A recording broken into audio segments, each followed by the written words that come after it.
What's happening, guys? Welcome back to another Pokemon Sun and Moon Wi-Fi battle. Today I've got another never used match. This one is against Andreas from Twitter. So I'm using the same team as I was in the last video. It seemed to work out rather nicely. But looking at my opponent's team, he's got a couple threats like the Typhlosion. He also has a Pinsir. He's rocking a Meloetta. He has a couple Shell Smash opportunities in the Miniar and the Amistar. So I've got to kind of look out for that. Your boy don't want to get swept. But yeah, so let's just get into the battle. So I was expecting him to probably just want to lead off with his little Meteor dude, so I throw out my Steelix, kind of my designated lead here, and he does end up leading off with Harley, which is a blue Miniar, which is pretty freaking sweet. It's probably the best color Miniar, I don't know, but yeah, so he brings up his shields. He's like kind of hiding from the worlds and shit, but he goes for the Stealth Rock. We're actually just both going to trade Stealth Rock here. I kind of didn't expect this thing to want to stay in against Steelix considering how defensive I am, and I know that the best thing this thing's probably got is Earthquake against me. So we go ahead and trade Stealth Cocks there as he's actually just going to set up a Shell Smash, which I thought was kind of interesting. I definitely predicted the switch here, and I went for the Toxic, but he goes ahead and breaks his shell open, and he it doesn't even break anything because it's still kind of chilling there. But I go for the Toxic, unfortunately, since he does have the shields down activated, or deactivated or whatever. He has his shields up, essentially. Homeboy can't get poisoned, and that kind of sucks. But he goes for the Earthquake here after the boosted attack. It's not even going to be able to do half to me, so I go for the Heavy Slam, which is honestly kind of overkill because that thing's like a fucking feather. But he lives it with a Focus Sash, and after eating some leftovers, I'm in a pretty good spot. I don't really have anything to switch into. I could predict some shit, but honestly, I'm just going to go ahead and stay in here.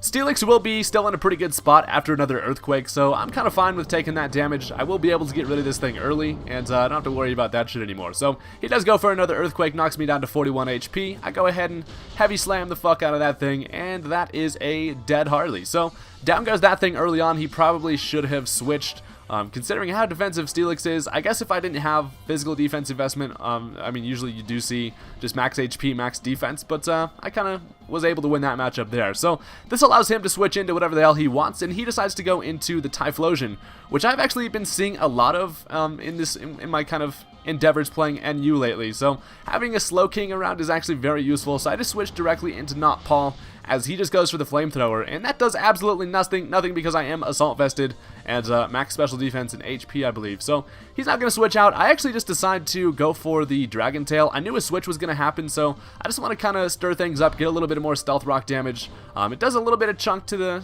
Meloetta, which is kind of cool, and that actually brings out the Single Lady. This Persian looks like it swallowed a bunch of bees. His face is all fucking big, or he ate like a watermelon whole. I don't know what this thing's deal is, but I'm going to switch out here. I decided to go into Drumstick because I know that I can live at least one foul play from this thing, and then I will be able to outspeed and finish it off with a close combat. So he probably doesn't know that I'm Choice Scarf, so I'm going to be able to kind of get the surprise KO here, punch this thing right in its face, deflate that balloon of a face, and that is a dead Persian, which was sort of a threat, and kind of good to get that thing out of the way. This Hitmonlee is super useful. I actually have it on my team.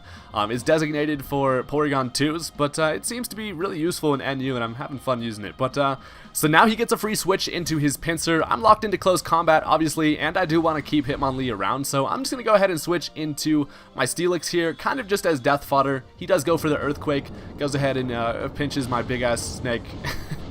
As that is going to take out Steelix, which isn't the end of the world because this is going to allow me to switch into whatever the hell I want. So I just decided to go into Rotom here. For some reason, I felt like this Pinsir was probably choiced in some way. I didn't see any leftovers or Life Orb recoil, so it kind of led me to believe that it's probably choice banded. So I felt pretty safe bringing in Rotom here, and this is going to allow me to just go for a Volt Switch, knowing that he's going to switch out. He is going to go into the Meloetta. I get a nice chunk of damage there, and the good news about that is I get a solid pivot into my Drumstick. So Hitmonlee comes right back out, ready to just be fast as fuck and kick some people in the face.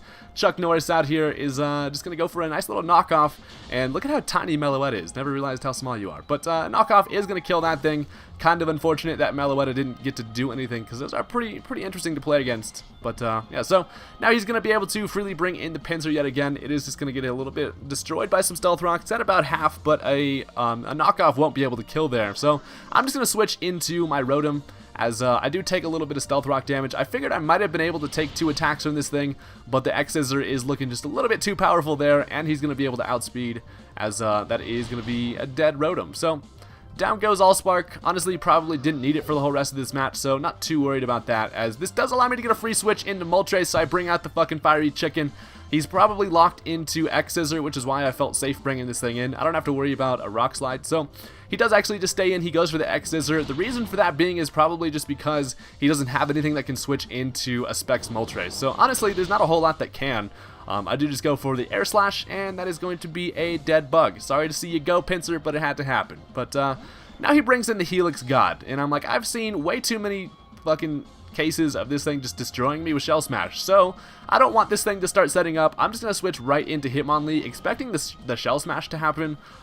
He actually just ends up going right for the Scald, which does kind of suck because that is going to get rid of my Hitmonlee, who is really useful, but I made the wrong prediction there, but I figured it was probably a safe play because had that thing started to set up, I would have been pretty screwed considering I was locked into Air Slash. So this allows me to bring in Not Paul. He's chilling. He's got his hands behind his back. He's fucking ready to go as he actually just goes for an Ice Beam. I don't really know why the Ice Beam happened. He probably should have, if he was going to attack me, I guess the Scald would have been the better play, considering it would have been like stab boosted and stuff. But he just stays in and goes for the Ice Beam for some reason. He doesn't want to switch out here because his last Pokemon is Typhlosion, so he doesn't really have a whole lot to do here, and I kind of kept Slowking in the back of the team there, just basically because I knew it was really useful against the Typhlosion, which does kind of fuck me up. So he brings in the Typhlosion again. The Stealth Rock was very useful this match, gonna knock it right down, and all I've got to do at this point is just kind of take a Flamethrower, and then a Scald to the face should be able to take out the Typhlosion. So that is going to be a dead Flosion, and that is the end of the match there, guys. This one was pretty damn quick, but I decided just to throw it up here just because why the hell not? But anyway, I'm having some fun with this team. I'll probably do some more NU battles, switch up the teams a little bit, but thank you guys for watching. Go ahead and hit that like button if you enjoyed. Don't forget to subscribe for some more Wi-Fi battles, and I will see you later. Peace out.